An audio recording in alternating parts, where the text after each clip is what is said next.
नमस्कार, नियमित कार्यक्रम 6 प्रश्नमा यहाँलाई स्वागत छ। म राजीव खत्री। आज फेब्रुअरी 14 तारिक अर्थात् प्रणय दिवस। विश्वभर आफन्त परिवार साथीभाइलाई उपहार गुलाबको फूल दिएर एक आपसमा प्रेम साटासाट गरी यो दिवस मनाइँदैछ। विशेष गरी प्रणय दिवसको दिनलाई प्रेम अभिव्यक्त गर्ने दिनको रूपमा प्रेमी प्रेमिका तथा श्रीमान श्रीमतीहरूले यसलाई चाडकै रूपमा पनि लिन्छन्। यो दिन अभिव्यक्त गरिएको प्रेम सफल हुन्छ भन्ने विश्वास रहिआएको छ। प्रणय दिवस पश्चिमा संस्कृति भए पनि केही वर्ष यता नेपालमा यो दिवसप्रति युवा पुस्ताको आकर्षण बढ्दै गएको छ। ईसापूर्व 350 अघि इटालीका तत्कालीन शासक क्लाउडियसले प्रेमका पुजारी सन्त भ्यालेन्टाइनलाई मृत्युदण्ड दिएको दिनको सम्झनामा यो दिवस मनाउन थालिएको हो। र मैले सुरुमै पनि भनिसकेँ, नेपालमा पछिल्लो पुस्ताहरूले यसलाई उल्लासका साथ मनाउन पनि थालेका छन्। र विशेष गरी भ्यालेन्टाइन डे अर्थात् प्रणय दिवस भन्ने बित्तिकै र प्रेमको अभिव्यक्त गर्ने बित्तिकै साहित्य अगाडि आउँछ। अझ त्यसमा पनि विधागत तरिकाले हेर्ने हो भने कविता, गजल, त्यसै गरी गीतहरू अग्रपङ्क्तिमै छन्। अन्य विधाहरूमा पनि समेटिएका छन्, तर पनि यो चाहिँ सरल, सजिलो, धेरैले अभिव्यक्त गर्ने एउटा माध्यमको रूपमा यसलाई चाँडो रूपमा लिइहाल्ने चलन पनि छ। आज हामी यिनै विषयमा रहेर सँगसँगै समग्र उहाँका आजका हाम्रा अतिथिका समग्र साहित्यिक पाटोको उहाँका व्यक्तिगत कुराकानी पनि हामी गर्नेछौँ। हामीसँग हुनुहुन्छ, विशेष गरी उहाँका कथाहरू प्रकाशित भइसकेका छन्, त्यसै गरी उपन्यासहरूका किताबहरू प्रकाशन भइसकेका छन्, तर कविताका छैनन्, तर पनि उहाँले फुटकर रूपमा कविताहरू पनि लेखिरहनु भएको छ। हामीसँग हुनुहुन्छ साहित्यकार भनौँ समग्रमा अनुपम रोशी। अनुपमजी, यहाँलाई स्वागत छ। हजुर नमस्कार। आराम हुनुहुन्छ? हजुर ठिक छु। आज भ्यालेन्टाइन डे, कालो कपडा, त्यसमाथि रातो स्कार्फ लगाएर आउनुभएको छ। हजुर कि आज विशेष भ्यालेन्टाइन नै सम्झिनु हो? होइन, यस्तो छ, यो कालो ड्रेसमा रातो लगाउनु पर्छ भन्ने खालको एउटा जुन संस्कृति छ हाम्रो, यो चाहिँ हाम्रो यो कवि लेखकहरूले चाहिँ प्रेम कविता भनेर पटक पटक गर्ने गरेका छ। त्यसमा चाहिँ हामीले ड्रेस कोड छान्ने गरेका छौँ। त्यसमा चाहिँ हामी रातो र कालोलाई विशेष गरेर जोड दिन्छौँ। अनि अस्ति भर्खर हाम्रो एउटा कविताको प्रोग्राम भएको थियो, त्यसमा पनि हामीले यही ड्रेस कोडलाई चाहिँ फलो गरेका थियौँ। अब यहाँ यो कार्यक्रम आज प्रेम दिवस पनि हो, मैले पनि यसैलाई चाहिँ आज प्रेम दिवसको दिन यहाँ आउँदाखेरि यही ड्रेसलाई चाहिँ फलो गरेर आएको। पक्कै पनि यहाँलाई सुहाएको छ, राम्रो पनि देखिनु भएको छ यहाँ। र मैले अब विशेष गरी मानिसका जीवन, मानिसका आयाम सबैतर्फबाट हेर्यो भने रङको एउटा महत्त्वपूर्ण भूमिका पनि हुन्छ। र अझ नेपाली संस्कृति संस्कारको कुरा गर्ने हो भने रङले त्यो व्यक्तिको संस्कार संस्कृतिलाई अभिव्यक्त गर्छ। चाडपर्वदेखि लिएर हरेक उसका मौसम सबै कुरालाई त्यसले इङ्कित गरिरहेको हुन्छ। प्रेममा रातो र कालो रङ यहाँ जसरी भन्नुभयो नि, यहाँले राख्नुभयो नि, यो चाहिँ एउटा कोड जस्तो बनाउनु भन्नुभयो नि, यसको अर्थ चाहिँ के हुन्छ? केही छ यसको? अब रातो रङले चाहिँ एउटा मान्छेको ऊर्जालाई व्याख्या गर्छ, रगतसँग जोडिने कुरा हुन्छ। मुटु र रगतसँग जोडिने भएको हुनाले रातो रङलाई महत्त्व दिएको होला। विशेष गरेर प्रेम दिवसमा गुलाबको रङ पनि रातै हुन्छ। त्यस कारणले रगतको रङ रातो भएको हुनाले, रगतसँग जोडिएको यो प्रेमको सम्बन्ध भएको हुनाले पनि, मान्छेको जीवन रगतबाटै बनेको हुनाले पनि यो रातोलाई विशेष महत्त्व दिएको होला भन्ने लाग्छ मलाई चाहिँ। यहाँले अघि पनि भन्नुभयो, जसरी यो प्रणय दिवसमा विशेष गरी यहाँले विभिन्न साहित्यिक कार्यक्रमहरू पनि गर्दै आउनुभएको थियो र विगतमा मसँग यहाँसँगै हामी बाहिर केही समय कुराकानी गर्ने क्रममा न्युज 24बाट विगतमा यस्ता कार्यक्रमहरू हुने पनि गर्थ्यो, म कार्यक्रममा आउँथेँ पनि यहाँले भनेर सम्झिँदै पनि हुनुहुन्थ्यो। यो वर्ष के रह्यो यहाँको कार्यक्रम? विशेष गरी यो वर्ष पनि हामीले कार्यक्रम गऱ्यौँ र सायद कुनै अब टेलिभिजनबाट प्रसारण हुन्छ होला, त्यो हामीले रेकर्ड गरेर राखेका छौँ र प्रकाशित हुन्छ, नभए पनि युट्युबमा त पक्कै आउँछ। कविता वाचन गर्ने, लेखक कविहरू एकअर्कामा भेटघाट गर्ने। यो वर्ष त झन् यति रमाइलो भयो, हेर्नुहोस्, 1 वर्षपछि भेटेको होइन, सबै साहित्यकारहरू भेट हुँदाखेरि त ल अब यो यति समयपछि भेट हुँदाखेरि अब यो हामी फेरि भेट हुन्छ कि हुँदैन भन्ने अवस्थामा थियौँ 1 वर्ष अगाडिदेखिबाट होइन। अनि उही फेसबुक र सामाजिक सञ्जालमा बाहेक हामी भेट हुन पाएका पनि थिएनौँ। विशेष गरेर यो वर्षको चाहिँ प्रेम दिवसमा हामीले कविता यो कार्यक्रम गर्दाखेरि विशेष रमाइलो पनि भयो भनौँ। अनुपमजी, जसरी यहाँले 1 वर्ष कुरा पनि गरिसक्नुभयो, यो समयमा ठिक्क केही समय अगाडि यो भेटघाट पक्कै पनि यहाँको रमाइलो पनि भयो। मैले अलिकति जोड्न खोजेँ, यो 1 वर्ष जसरी यहाँ घरमा बस्नुभयो, कोरोनाका कारणले आम नेपाली घरमै रहे, यहाँको चाहिँ कस्तो रह्यो? सृजनात्मक हिसाबले र त्यो सँगसँगै कोभिडका कारणले घरमा बस्दाको अनुभव चाहिँ कस्तो रह्यो यहाँको? त्यस्तो धेरै उल्लेख्य सृजनात्मकता चाहिँ भएन। हेर्नुहोस्, मेरो सन्दर्भमा भन्नुपर्दा म किताबहरू पढेँ, केही किताबहरू मैले अध्ययन गर्ने मौका पाएँ र केही चाहिँ अब यो आध्यात्मिक सिरियलहरू, आध्यात्मिक यो घटनामा आधारित कथाहरू मैले पढ्ने र हेर्ने मौका पाएँ। तर मैले सृजनात्मक रूपमा चाहिँ यस्तो उल्लेख्य काम चाहिँ गर्न सकिनँ। यो बिचमा एकदमै डिस्टर्ब, एक खालको भयावह स्थिति के हुन्छ, अब कसरी चाहिँ मुक्त हुन सकिन्छ, कसरी सामान्य जीवनमा फर्किन सकिन्छ, सामान्य कसरी हुने भन्ने कुराले नै पिरुलिरह्यो मान्छेलाई। र मलाई पनि एकदमै म लेख्नै सकिनँ यो बिचमा। एकदम अस्थिर टाइपको, अब चाहिँ कसैसँग भेट हुँदैन कि, बाटोमा हिँड्न पनि पाइँदैन कि, सबै मान्छेको सभ्यता नै नष्ट हुने हो कि भन्ने खालको त्रास मनमा रह्यो। र त्यो अवस्थामा सृजना गर्ने भन्ने कुरा चाहिँ अलिक कठिन कुरा रहेछ मलाई। यहाँ पनि त्यो मानसिक रूपमा असाध्यै डिस्टर्ब भयो र यसो गर्यो उसो गर्यो कतै पनि मन नलाग्ने, लेख्न बस्यो लेखाइमा त्यो केन्द्रित हुनै नसक्ने, पढ्न थाल्यो पढाइमा त्यस्तो साह्रो केन्द्रित हुनै नसक्ने, त्यो खालको अवस्था थियो। त्यो कठिन परिस्थितिबाट आजको अवस्थासम्म आइपुग्दा यो सहज, कम्तीमा आज त सहज अवस्था छ, अब खोप पनि आइसकेको छ, हामीले जुन रूपमा यसलाई हाउगुजीको रूपमा लियो, ठुलो मात्रामा बनाइयो, तर आज आउँदा त ठिकै रहेछ है भन्ने अवस्था त बन्दै आयो। एकदमै यसलाई चाहिँ अब हुन त हामीले मात्रै होइन, संसारभरि नै त्यो खालको वातावरण सिर्जना भयो र निकै ठुलो अर्थतन्त्रमा निकै ठुलो धक्का लाग्यो। अब कतिपय मानिसहरू जसरी टाट पल्टेका छन् ती मानिसहरू कसरी उठ्ने, कसरी चाहिँ समाजमा फेरि अगाडि बढ्ने भन्ने खालको कुरा चाहिँ रह्यो। यसले चाहिँ असाध्यै मान्छेलाई चाहिँ पछाडि चाहिँ पार्यो जस्तो लाग्छ मलाई चाहिँ। अब आजकै दिनमा जाउँ, मैले यो किन पनि यहाँसँग यति भूमिका बाँधेँ यो कुराकानीमा भने विगत 1 वर्ष त्यो त्रासबाट आजसम्म आइपुग्दा र आज प्रणय दिवस मनाउँदै गर्दा जुन किसिमका प्रेम अभिव्यक्त, प्रेमप्रतिका कुराहरू, यी कुराहरूलाई मैले यहाँ जोड्न पनि खोजेको, अलिक फरक समयमा छौँ अहिले हामी।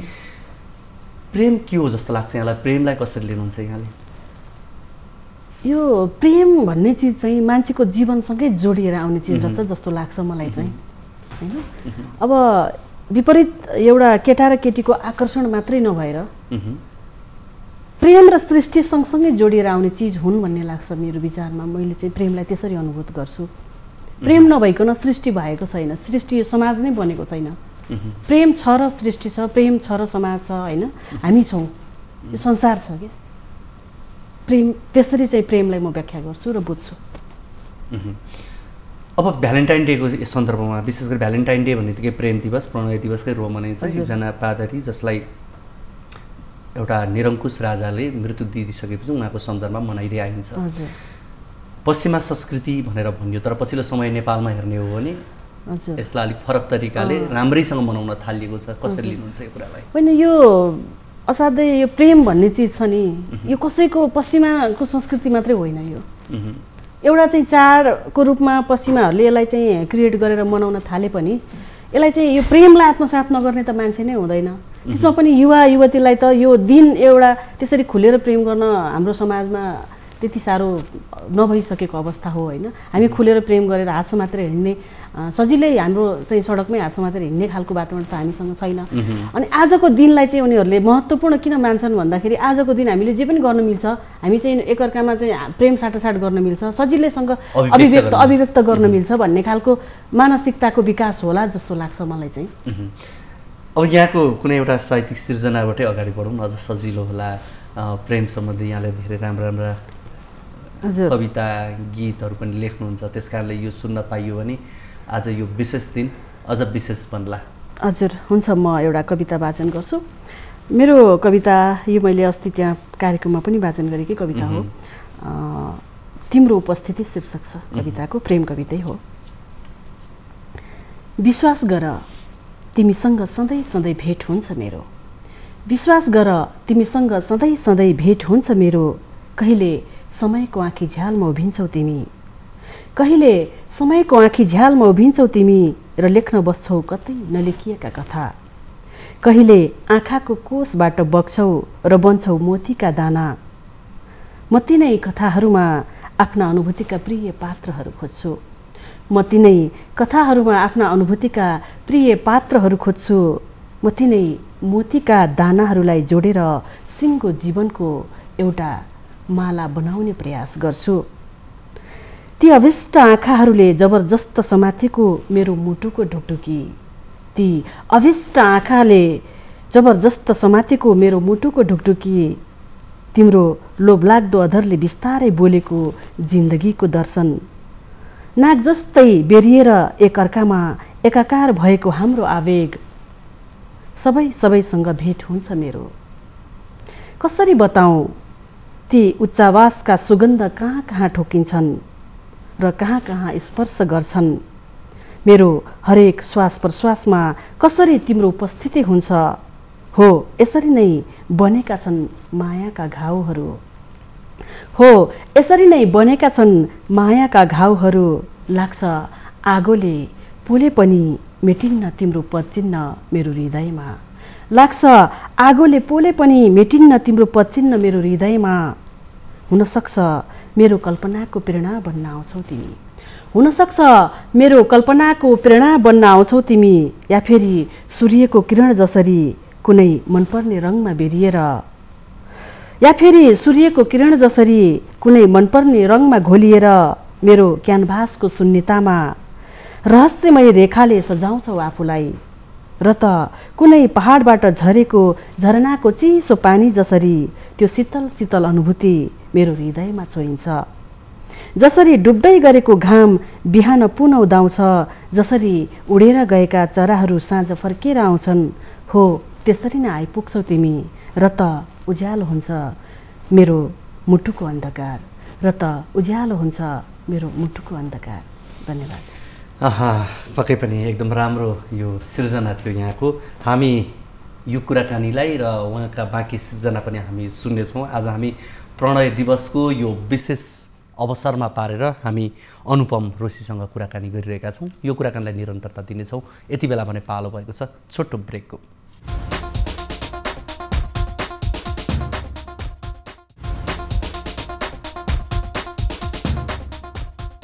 दर्शकवृन्द, यहाँलाई पुनः स्वागत छ। आजको 6 प्रश्न भ्यालेन्टाइन अर्थात् प्रणय दिवसका सन्दर्भमा रहेर हामी कुराकानी गरिरहेका छौँ। सँगसँगै आजको कार्यक्रमलाई केही साहित्यिक बनाउने प्रयास पनि हामीले गरेका छौँ। हामीसँग हुनुहुन्छ साहित्यकार अनुपम रोशी।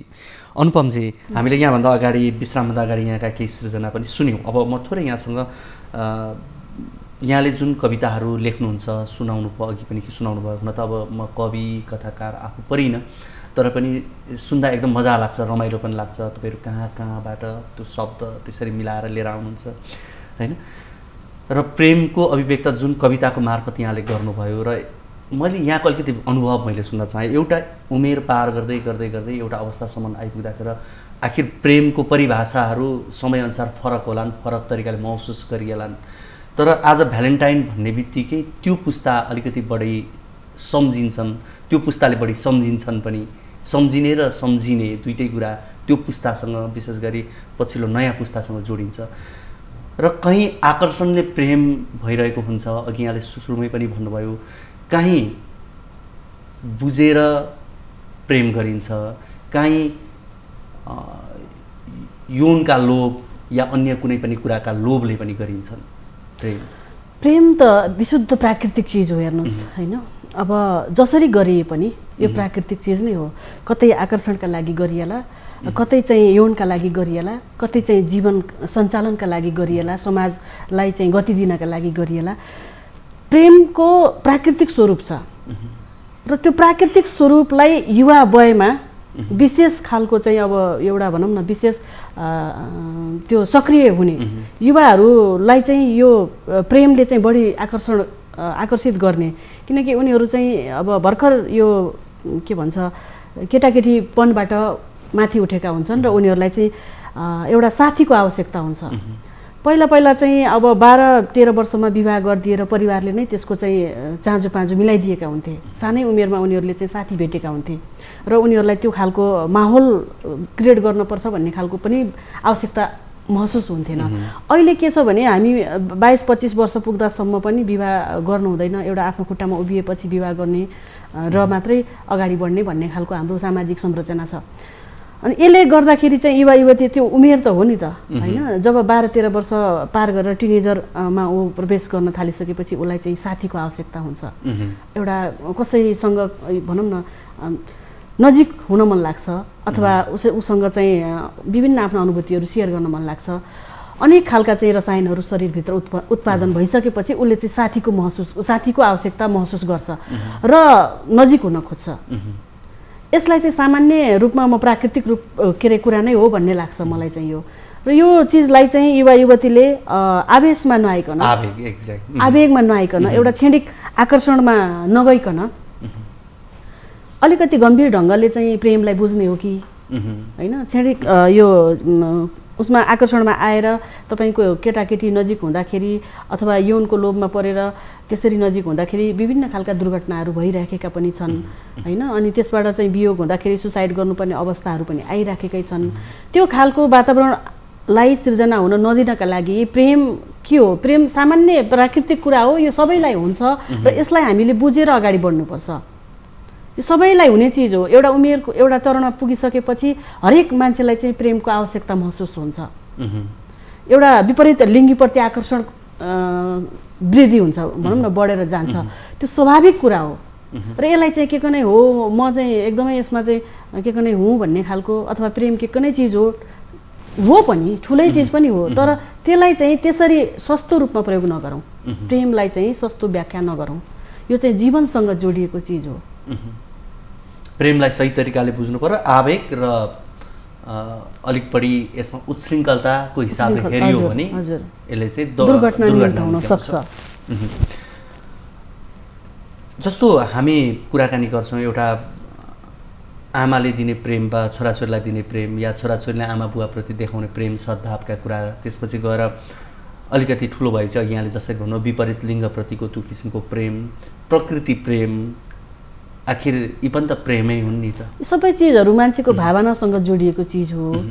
त्यो भावनालाई हामीले कसरी विकास गर्ने भन्ने कुरा चाहिँ हाम्रो समाज, हाम्रा परिवार सबैको दायित्व पनि हो।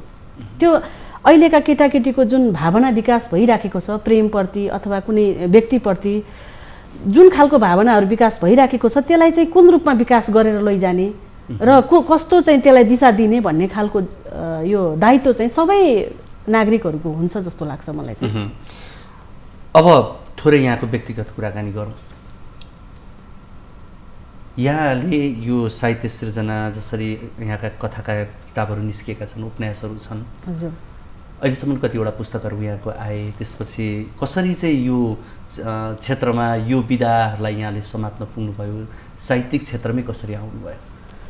अहिलेसम्म मेरो किताबहरू प्रकाशित भएका हिसाबले चाहिँ मेरा 5वटा किताब प्रकाशित छन्। साहित्यमा कसरी लागे भन्ने कुरा चाहिँ यो म चाहिँ असाध्यै ग्रामीण भेगमा जन्मिएको मान्छे, म गाउँमै जन्मिएको मान्छे होइन। त्यहाँ चाहिँ हाम्रो परिवार फेरि कस्तो भने एकदम शिक्षित परिवार पनि होइन। गाउँ भनिदिनुहोस् न कुन जिल्ला? मेरो रूपन्देही जिल्ला। हजुर, त्यहाँ रुद्रपुर गाविस भन्ने ठाउँ छ, हरैया भन्ने गाउँ छ, त्यो ठाउँमा जन्मेकी म होइन। अनि त्यतिखेर म जन्मिने बेलामा हाम्रो गाउँमा गाडी चल्थेनन्, स्कुल एउटा मात्रै थियो। त्यस्तो वातावरणमा हामी चाहिँ हुर्क्यौँ। अनि मेरो चाहिँ परिवारमा त्यस्तो शिक्षित परिवार थिएन, असाध्यै अब भनौँ न किताब पढ्ने यो पढ्ने वातावरणै थिएन भनौँ न। पहिलोपटक एसएलसी पास गर्ने मान्छे म हुँ मेरो परिवारमा। त्यसले गर्दाखेरि त्यो साहित्य लेख्ने भन्ने कुरा त साहित्य कुन चराको नाम हो भन्ने जस्तै थियो। तर समय र परिस्थितिले मान्छेको जीवनले चाहिँ कता कताबाट डोराएर त्यता पुर्याउँदो पनि रहेछ जस्तो लाग्छ मलाई। जीवन सङ्घर्षको क्रममा, जीवन जिउने प्रक्रियामा किताबहरू पढ्न थालियो। विशेष गरेर म नेपाली विषयमा अलि बढी रुचि राख्थेँ पहिल्यैदेखि। अनि त्यसमा चाहिँ साहित्यका विभिन्न रचनाहरू, सिर्जनाहरू हुन्छन् नेपाली विषयमा। अनि त्यो विषयले मलाई चाहिँ अलि बढी भित्रैदेखि छुन्थ्यो। म नेपाली विषयलाई अलि बढी पढ्ने, घरमा किताब पढ भन्दाखेरि पनि नेपाली विषय नै लिएर बस्ने। अनि त्यस्तो हुँदै गयो। अनि अलि पछि हुँदै गइसकेपछि 8-9 क्लासमा पुग्ने बेलामा म चाहिँ अब यो विद्यार्थी राजनीतिमा सामेल भएँ। विद्यार्थी राजनीतिमा सामेल भइसकेपछि त्यतिखेर हाम्रा साथीभाइहरूको कुरा के हुन्थ्यो भने किताब पढ्नुपर्छ राम्रो राजनीतिज्ञ हुनलाई। हजुर, जस्तो हुन्छ किताब पढ्नुपर्छ, दस्तावेजहरू पढ्नुपर्छ, विभिन्न चाहिँ सिद्धान्तहरू पढ्नुपर्छ, दर्शनहरू पढ्नुपर्छ भन्ने खालको त्यो माहौल क्रिएट भयो र म चाहिँ त्यतातिरबाट यो साहित्यमा प्रवेश गरेँ भनौँ न। अब हिजो राजनीति गर्ने सोचले यहाँले राजनीति गर्ने प्रयास पनि गर्नुभयो, प्रयासै भनौँ, किनभने आज सक्रिय राजनीतिमा त हुनुहुन्न, म छैन, हुनुहुन्न, बिल्कुलै फरक हुन्थ्यो। हिजोको राजनीतिले कहाँ लान्थ्यो होला, आज यो साहित्य क्षेत्रमा कर्म गर्दै चाहिँ कहाँसम्म पुर्यायो जस्तो लाग्छ आफूलाई? होइन, अब राजनीति गरेर त्यसलाई चाहिँ नछोडेर अगाडि बढेको भए सायद अहिले अब केही न केही एउटा ठाउँमा भइन्थ्यो होला र यही कचिङ्गलको वातावरणलाई झेलिन्थ्यो होला। त्यसलाई कसरी नारा लाएर सडकमा आउने कि अथवा कहाँ बसेर बोल्ने भन्ने कुरामा अगाडि बढिन्थ्यो होला होइन। तर त्यसलाई छोड्यो, मैले बिच बाटोमै छोडेँ। मैले म अनुकूल, यो राजनीति अनुकूल म हुन सक्दिनँ भन्ने खालको भावना मेरो मनभित्र आइसकेपछि मैले यसलाई छोडेर म आफ्नै कर्ममा लागेँ। यो साहित्य भन्ने चिज त पढ्ने लेख्ने कुरा त्यो सानै उमेरदेखि सुरु भएको कुरा हो, यसलाई त म छोड्न सक्दिनँ थिएँ। यो किताब पढ्ने र लेख्ने क्रम चाहिँ जारी रह्यो र कहाँ पुर्यायो भन्दा पनि अब आज एउटा 4वटा किताबको लेखक भएर चाहिँ तपाईँहरूले यहाँ बोलाउनु भएको छ दुई शब्द बोल्नका लागि। अब फेरि घुमिफिरी हामी आजको दिनतर्फै आउँ र यहाँको सिर्जनातर्फै लाग्नु फेरि। हजुर, आजको दिन खासमा विशेष दिन नै हो। प्रेम, मैले अघि भनिसकेँ, प्रेम भनेको सृष्टि हो, समाज हो र जीवन हो र त्यो प्रेमलाई सम्मान गर्नुपर्छ भन्ने लाग्छ। कसैको नाममा आयो त्यो आफ्नै ठाउँमा छ, तर प्रेमलाई सम्मान गर्ने एउटा दिन, एउटा दिवस मनाउँदा केही बिग्रन्छ जस्तो मलाई लाग्दैन। त्यसकारण म एउटा कविता सुनाउँछु। यो कविता मैले यही यो कोभिड कालमै लेखेको कविता, तर यो प्रेमसँगै सम्बद्ध छ। कविताको शीर्षक छ समय र प्रेम। यति बेला बेनाम भएका छन् सपनाहरू, यति बेला बेनाम भएका छन् सपनाहरू, मेटेर आफ्नै नाम। बेनाम भएको छ घरको ठेगाना, मेटेर आफै हिँड्ने बाटो। टाढा छन् आफन्तहरू, छुटेको छ भावनाको सम्बन्ध सूत्र। तर बेफिक्री छु म, बेघर छु र स्वतन्त्र छु त्यो निलो आकाश जस्तै। अझ भनौँ दरबार मार्ग र घण्टाघरको वरपर निलाम्मे फुलेका शिरीष जस्तै। यति बेला मानिसको हृदयमा खसेको छ डरलाग्दो शून्यताको खडेरी। त्यहाँ फरफराइरहेको छ एउटा विस्तारवादी स्वर्ग ध्वजा। त्यही ध्वजाको मुन्तिर उभिएर म गरिरहेछु स्वर्गको कल्पना, नर्कको कल्पना, जन्म र पुनर्जन्मको लेखाजोखा।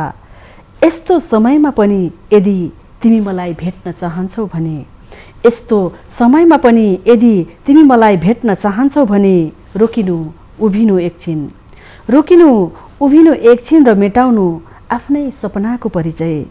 मेटाउनु आफ्नै घर पुग्ने बाटो, भत्काउनु सम्बन्धका सबै बन्धनहरू र हिँड्नु एक्लै एक्लै।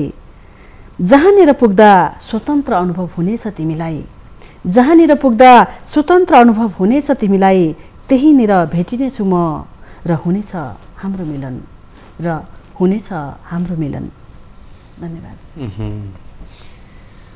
अब हामी करिब अन्तिमतिर पनि आइसकेका छौँ। मैले यहाँसँग यहाँका लेखन क्षेत्रका बारेमा धेरै बुझ्ने प्रयास, थोर बहुत कोट्याउने प्रयास गरेँ, धेरै नभनौँ, थोर बहुत। अब अलिकति पछिल्लो नेपाली साहित्य, त्यसमा पनि यहाँको सम्बन्धित कथा, उपन्यास, आख्यानलाई अलिक बढी रुचाइएको पनि छ पछिल्लो समयमा। कविता अलिक कम पछिल्लो सुनिन चाहिँ थालेका छन्, बजारमा कविताहरू सुन्न थालेका छन्। तर समग्रमा हेऱ्यो भने अवस्था कस्तो देख्नुहुन्छ? होइन, कविता सबैभन्दा धेरै लेखिने विधा, सबैभन्दा धेरै मञ्च पाउने विधा। अहिले पनि मैले कविता नै भनिरहेको छु, यहाँ आख्यान त भन्न मिलेन। तर पढ्ने हिसाबले, पुस्तकका हिसाबले, पुस्तकका प्रकाशनका हिसाबले चाहिँ कम होला, तर सबैभन्दा बढी रुचाइने विधा कविता हो। बिक्रीका हिसाबले कम भए पनि कविता चाहिँ सबैको प्रिय विधा हो। त्यसले गर्दाखेरि कविता भन्दा आख्यान चाहिँ अगाडि आइराखेको छ भन्नुभन्दा पनि समग्र साहित्यको कुरा गर्दाखेरि अहिले पछिल्लो समय जो लेखकहरूमा एउटा चेतना विकास भएको छ र सबै क्षेत्रमा कलम चलाउनुपर्छ, राम्रो सिर्जना गर्नुपर्छ भन्ने खालको सोच बिस्तारै बिस्तारै यो अगाडि बढेर आएको छ। र यसमा चाहिँ हामीले कस्तो खालको समय हाम्रो कस्तो छ र समयलाई हामीले कसरी प्रस्तुत गर्ने, समयलाई हामीले कसरी चाहिँ व्याख्या गर्ने भन्ने कुरा चाहिँ लेखकको अध्ययन, लेखकको क्षमता र लेखकको आफ्नो खुबीमा भर पर्छ। यसलाई चाहिँ हामीले यो समाजले पनि सँगसँगै साहित्य पनि हाम्रै यो जीवनको एउटा पाटो हो भनेर यसलाई सबै मानिसले चाहिँ स्वीकार गरेर यसलाई अध्ययन गर्ने वातावरण बन्यो भने लेखकहरूले लेखेका कुराले चाहिँ समाजलाई एउटा गति दिने काम गर्छ भन्ने लाग्छ। पाठकहरूको अवस्था कस्तो छ? पाठकहरूले कस्तो रुचाउँछन्? पाठकहरूको पढ्नुपर्छ भन्ने वातावरण पछिल्लो समय कस्तो देख्नुहुन्छ यहाँले? पछिल्लो समय अलिकति यो पढ्नुपर्छ, किताब किन्नुपर्छ, नपढे पनि किताब किनेर चाहिँ राख्नुपर्छ भन्ने खालको यो मानसिकता चाहिँ विकास भएको हो कि जस्तो लागेको थियो। तर बिचमा यो अब यो कोभिड कालले चाहिँ यसलाई एकदमै बिचारा प्रकाशकहरू चाहिँ अहिले भन्नुहुन्छ यो त अब हामी त के गर्ने, कस्तो अवस्थामा पुर्यायो भन्ने खालको कुराहरू आइराखेको छ। बिस्तारै यसले फेरि गति लिनुपर्छ र हामीले सबैले यो यसलाई चाहिँ ध्यान दिनुपर्छ, लेखेका कुराहरू पढ्नुपर्छ, पढेपछि केही न केही त्यसमा हुन्छ भन्ने चाहिँ म कामना गर्न चाहन्छु। हस्, यहाँको यो महत्त्वपूर्ण समय र संवादको लागि यहाँलाई धेरै धेरै धन्यवाद। आज यो भ्यालेन्टाइन डेको दिन, प्रेम दिवस भनौँ न, यो दिवसको दिनमा यहाँ मलाई चाहिँ 2 शब्द बोल्न यहाँले बोलाउनु भयो। एकदम यसको लागि म यहाँप्रति हार्दिक आभार व्यक्त गर्दछु। दर्शकवृन्द, हामीसँग हुनुहुन्थ्यो साहित्यकार अनुपम रोशी। आजको कार्यक्रमको निर्धारित समय सकिसकेको छ। भोलिको कार्यक्रममा हामी नयाँ अतिथि र नयाँ विषयसँग रहेर कुराकानी गर्न आउने नै छौँ। तबसम्मका लागि बिदा दिनुहोस्। हवस् त, नमस्ते।